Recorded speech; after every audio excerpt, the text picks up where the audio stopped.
أعوذ بالله من الشيطان الرجيم. بسم الله الرحمن الرحيم. هل أتى على الإنسان حين من الدهر لم يكن شيئا مذكورا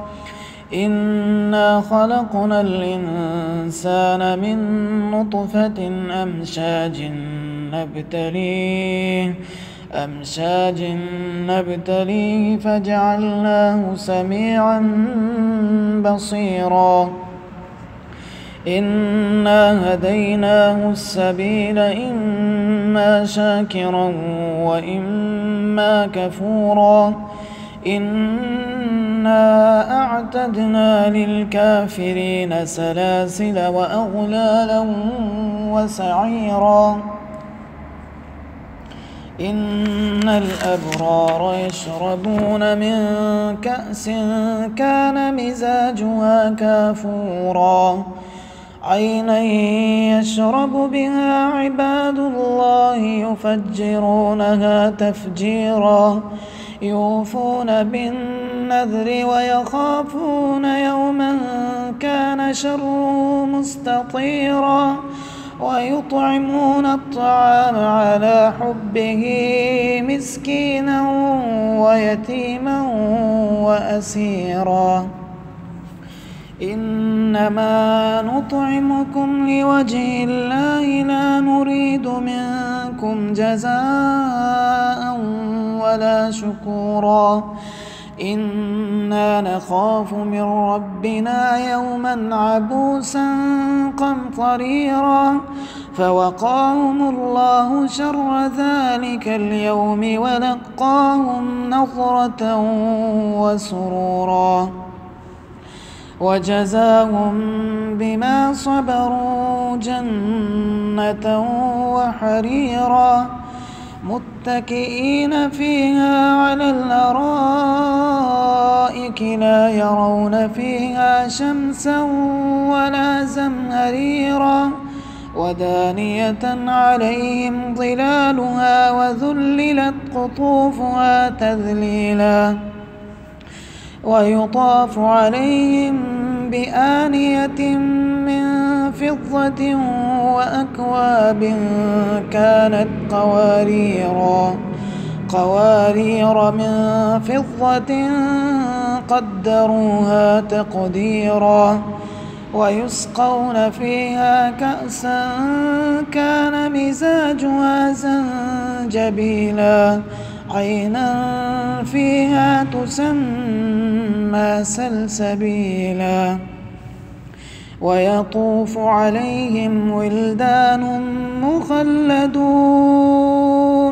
إذا رأيتهم حسبتهم لؤلؤا منثورا وإذا رأيت ثم رأيت نعيما وملكا كبيرا عاليهم ثياب سندس خضر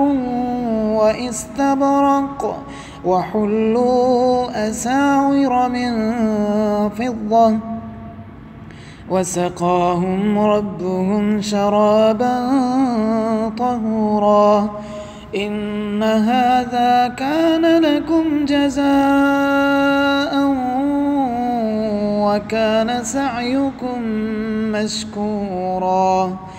إنا نحن نزلنا عليك القرآن تنزيلا فاصبر لحكم ربك ولا تطع منهم آثما أو كفورا واذكر اسم ربك بكرة وأصيلا ومن الليل فاسجد له وسبحه ليلا طويلا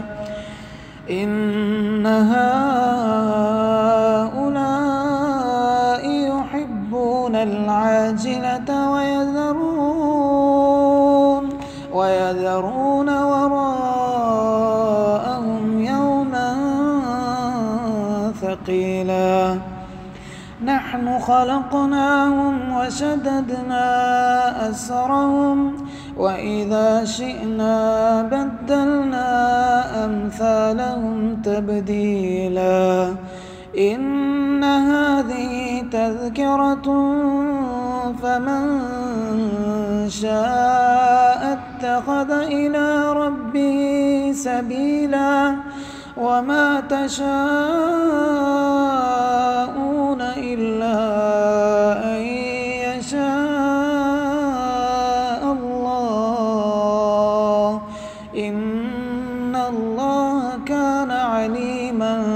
حكيما يدخل من يشاء في رحمته والظالمين أعد لهم عذابا أليما.